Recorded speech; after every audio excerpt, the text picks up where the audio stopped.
Hello everyone, स्वागत है आपका। आज हम खिलजी डायनेस्टी के बारे में पढ़ेंगे। खिलजी वंश, इसे खिलजी क्रांति की भी संज्ञा दी जाती है। इसको खिलजी क्रांति क्यों कहा जाता है और कैसे क्या घटनाक्रम रहा कि इतना इसको इम्पोर्टेंस दिया जाता है खिलजी के टाइम को, तो इसके बारे में हम देखते हैं थोड़ा सा। खिलजी जो थे वो तुर्कों की 64 शाखाएं थी, उनके 64 डिविजन्स थे। उनमें से एक जो थे वो खिलजी थे। खिलजी तुर्कों के आरंभिक काल से ही थे, तो लेकिन वो अफ़गानिस्तान की घाटी में आकर बस गए थे, हेलमंद घाटी में।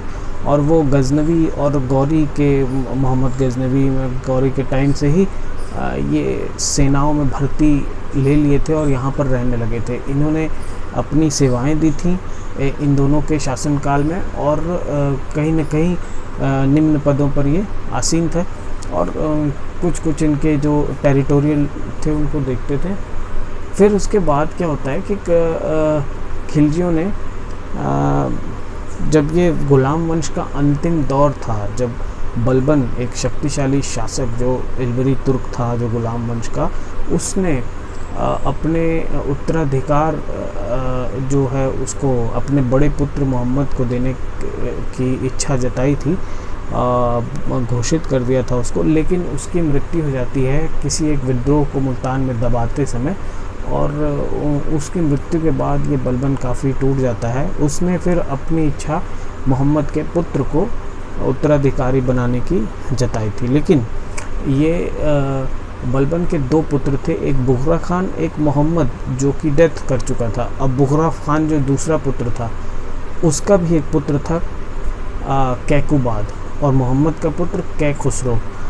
तो बलबन ने कै खुसरो यानी मोहम्मद के पुत्र को, बड़े पुत्र मोहम्मद के पुत्र को, कै खुसरो को उत्तराधिकारी घोषित किया था।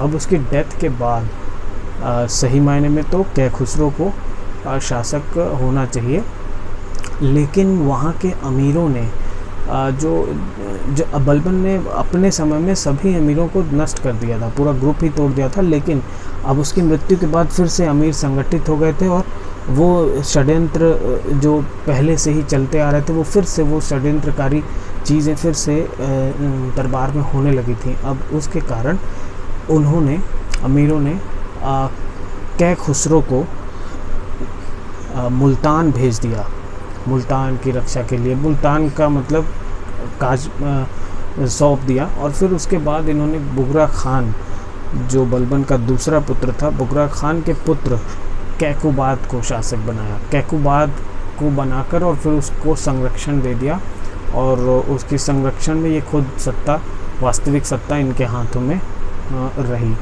इन मलिकों के, इन अमीरों के हाथों में। तो ये इस तरह के कुछ घटनाक्रम हुए। लेकिन कैकुबाद को संरक्षण देने के लिए जिस व्यक्ति को रखा, कैकुबाद को एक्चुअली फिर कुछ समय बाद लकवा मार गया, बहुत समय तक वो नहीं कर पाया शासन। तो कैकुबाद का बहुत ही माइनर जो एक पुत्र था, वो 4-5 साल का, उसको उसका नाम क्यूमर्स था, उसको जलालुद्दीन फिरोज़ खिलजी के संरक्षण में रखा गया। और फिर आगे चल के खिलजी 3 महीने तक इसका संरक्षण करता रहा, लेकिन फिर अंत में उसको भी उसने रास्ते से हटाकर सत्ता अपने हाथ में ले ली। और इस तरह से तो कैसे जलालुद्दीन के हाथ में पावर आती है, ये सारी स्टोरी है। तो ये हम इससे पहले ये देखते हैं कि खिलजी जो थे, इन्होंने जो इनका जो सामाजिक स्तर पर जो इनमें भी जातिवाद था, ये तुर्कों में तो 64 शाखाएं थी, तो कोई ऊपर कोई नीचे, इस तरह के आपस में मतभेद होते थे। तो उनमें इल्बरी अपने आप को बहुत उच्च समझते थे, और उनके अमीर जो थे वो भी एक तरह से एक पूरा हायरार्कियल सिस्टम था। उसमें जो है खिलजी जो है सबसे निचले तबके पे आते थे, तो इसलिए एक तरह की हीन भावना से भी देखा जाता था इनको। इसलिए भी अमीर ये नहीं चाहते थे कि खिलजी जो हैं अपने आप को ज़्यादा पावरफुल हों। तो इसलिए जब जलालुद्दीन खिलजी को दिया गया इसका क्यूमर्स का संरक्षण, जो अंतिम गुलाम वंश का शासक था, उसका संरक्षण जब बनाया गया तो सिर्फ उसको और पावर्स नहीं दी गई, बाकी सभी रेवेन्यू पावर्स और जितनी भी थी सब इनके हाथों में थी, जो ये अमीर थे। लेकिन फिर जलालुद्दीन ने कैसे फिर सत्ता हस्तांतरण किया और फिर उसके बाद अपने आप को इस्टेब्लिश किया, वो एक तरह से कहा जाए तो उसने फिर खिलजी क्रांति जो है वहाँ पे की।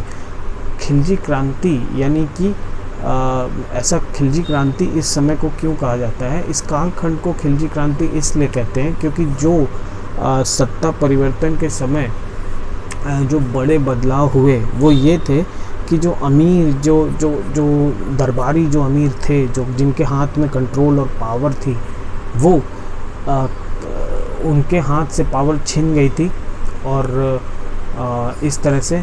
और दूसरा सबसे बड़ा कारण कि जातिवाद जो था वो ख़त्म हो गया था, यानी जातिगत आधार पर जो था, यानी इनकी जो दादागिरी थी वो ख़त्म हो गई। अब यहाँ जलालुद्दीन जो खिलजी डायनेस्टी को इस्टेब्लिश करता है, तो एक तरह से बड़ा परिवर्तन था। लेकिन फिर भी ये पूरा का पूरा मिलिट्री पावर पे बेस्ड था, जो खिलजियों का जो था ये इस्टेब्लिशमेंट। खिलजियों के इस्टेब्लिशमेंट को मिलिट्री पावर की वजह से होने की वजह से क्या होता है कि ये जो दिल्ली की जो जनता थी, उनके दिल में ये जो एक विश्वास था वो पैदा नहीं कर पाए।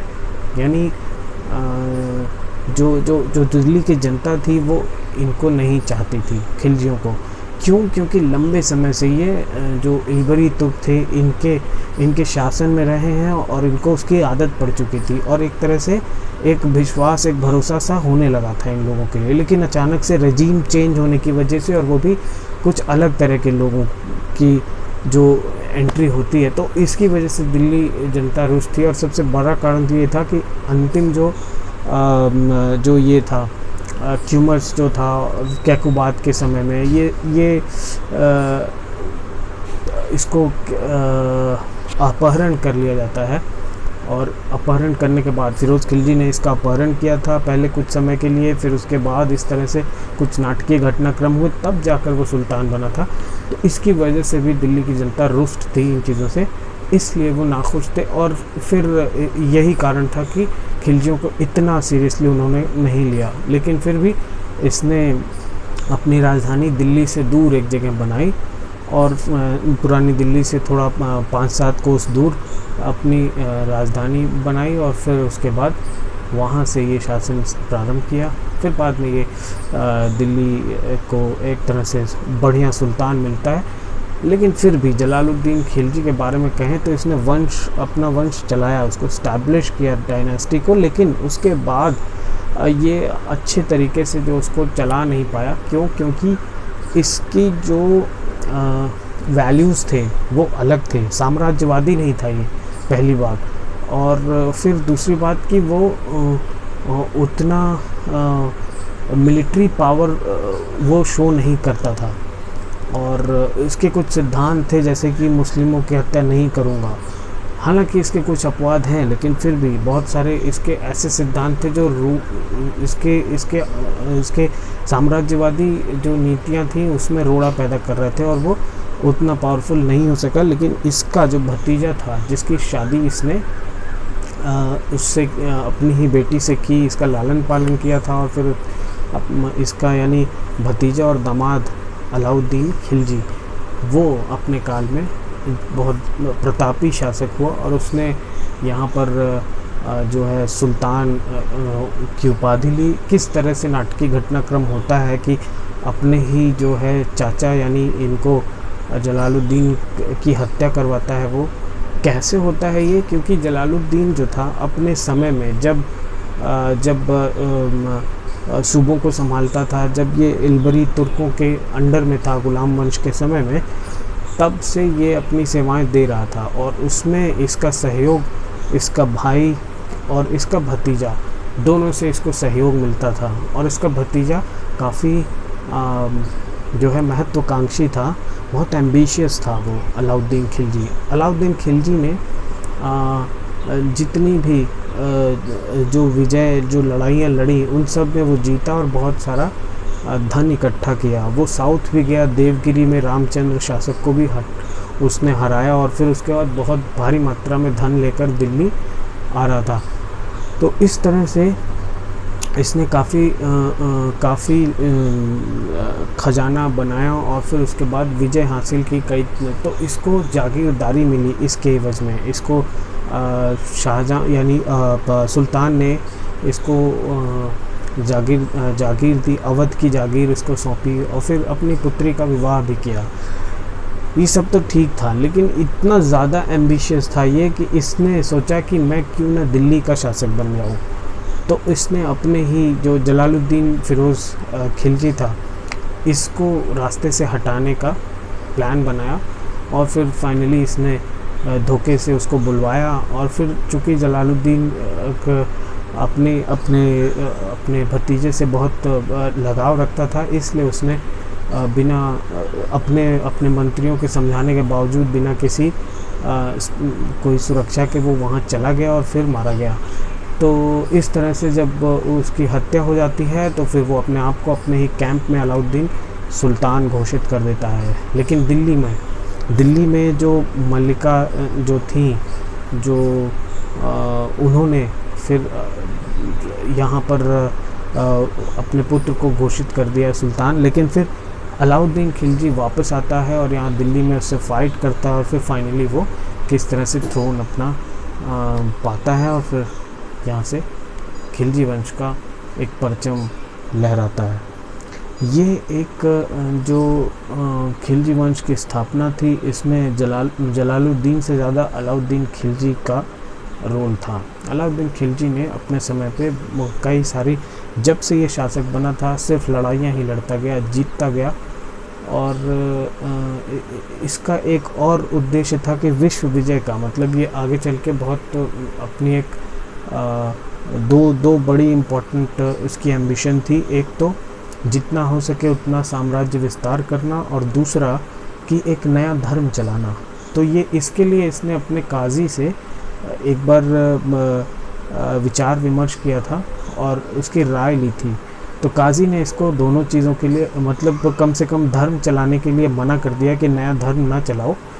तो लेकिन उसने विस्तारवादी नीति यानी साम्राज्यवादी विस्तार के लिए प्रयासरत रहा हमेशा। तो ये इस तरह से इसने बहुत सारी लड़ाइयाँ लड़ी, विजय की। अलाउद्दीन खिलजी की डेथ के बाद जो अलाउद्दीन खिलजी था उसका एक ख़ास जो था मलिक काफूर, वो उसका एक तरह से बहुत ही मजबूत और कुशल सेनापति था और वो उसको हर तरह से मदद करता था। और वो साउथ में उसने बहुत देवगिरी में और साउथ में जाकर बहुत अंतिम छोर तक उसने एक अपने साम्राज्य का विस्तार किया था।